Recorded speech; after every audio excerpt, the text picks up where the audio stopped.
Hey guys, welcome back to the Parkerverse. This week, as a direct follow-up to one of my original set of home screens, the Team 7 setups, finally, I bring you guys the second Sasuke home screen setup for the channel. This time, with a request score of over 8,000, it's time for the Last of the Uchiha.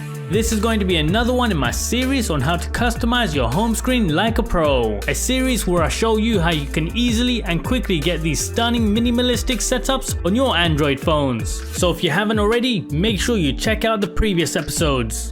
And following that format, I'm going to show you how you can take a basic home screen setup and turn it into something like this.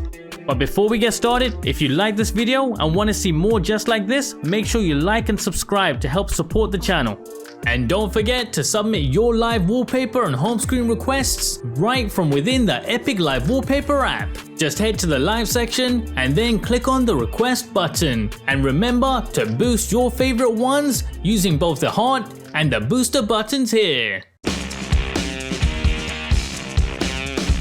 So here he is, Sasuke Uchiha, with Chidori spewing out of his katana in hand. This one might just be my new favorite of the year. Now before we jump right into the setup itself, I do have to say, comparing it to the original Sasuke setup from year 1 of the channel, it's clear to see how far the live wallpapers have truly come. So before anything else, make sure to smash that like button, and hopefully the next Sasuke setup you see will be even better than this one. Now with this setup, I've made sure to match Sasuke's sharingan with these red and black icons.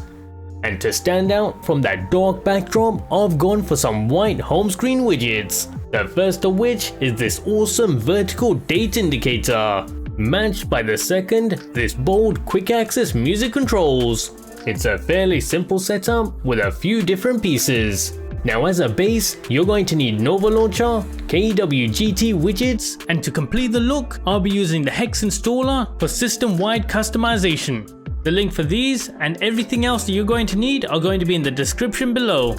Now as a quick note, if you want that full screen edge-to-edge look for your home screen setup without those ugly signal bars, then make sure you disable the notification bar within Nova Launcher settings. And to get this comfy icon layout, make sure to head to Nova's home screen settings and change the grid size to 5 across and 11 down. And to really clean up your home screen, I highly recommend you turn off icon labels and decrease your icon size, as well as disabling your home screen dock. So now that we have that out the way, the icon pack that we're using in this setup to match the colors of the sharingan is the black-red pack. Just simply head to Nova's look and feel section and set the pack as your system icons. And before we go any further, make sure you grab this unique wallpaper from my very own custom creation app. Just simply head to the live video section and you'll find it there. And remember, if you have any wallpaper suggestions of your own, make sure to let me know from right within the app itself and boost the ones that you want to see next. Next up, these awesome KWGT widgets. But before we get into it, we need to make sure that we enable widget overlapping. You can find this at the bottom of Nova Launcher's home screen section. Just simply make sure to enable both of these options here. Now let's move on to our KWGT widgets, starting at the top of our screens with this awesome vertical style date indicator. Courtesy of the Huck pack is widget 313. So let's start by loading in the KWGT layout to our home screen, and then we want to resize it so it looks something like this. Now here, to match my look, make sure to long press it and toggle the padding option. Now within KWGT, we're going to start things off by adjusting the widget size.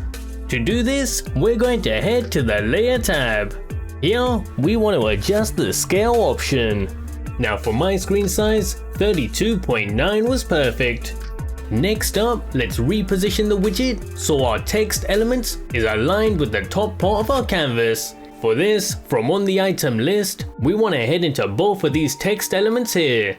And using both of their positioning tabs, we want to change their anchor points from center to top. And after doing this for both of them, you should have something that looks like this. Just don't forget to hit save before you leave. Now for the second widget of the setup, these clean music control indicators. From the mini music player pack is widget 39.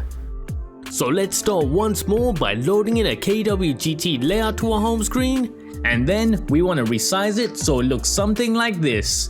And because it is overlapping our home screen app icons, make sure to long press it and select the option to send it to the back. Now with this widget, all we're going to do is simply adjust its size. For this, just like we did in the first widget, we're going to head over to the layer tab. However, this time you may notice that the plus and minus buttons are missing. So to bring them back, using the tick boxes, simply select the scale option and then hit the calculator button in the top right of our screens. Now as we change the scale, we can visually see the change on screen. Here I went for a scale of 114.5. And wrapping up the setup, we're using Hex Installer. This is going to give you a nice AMOLED friendly black backdrop with the colors of the theme splashed across the whole system, including the notification panel. Just use the color codes that I'm showing on screen. And alternatively, you can get a similar result using the app OneShade. If you like this video and want to see more just like this, make sure you like and subscribe to help support the channel. And if you have any theme suggestions or requests, feel free to leave them in the comment section below. See you next time on Into the Parkerverse.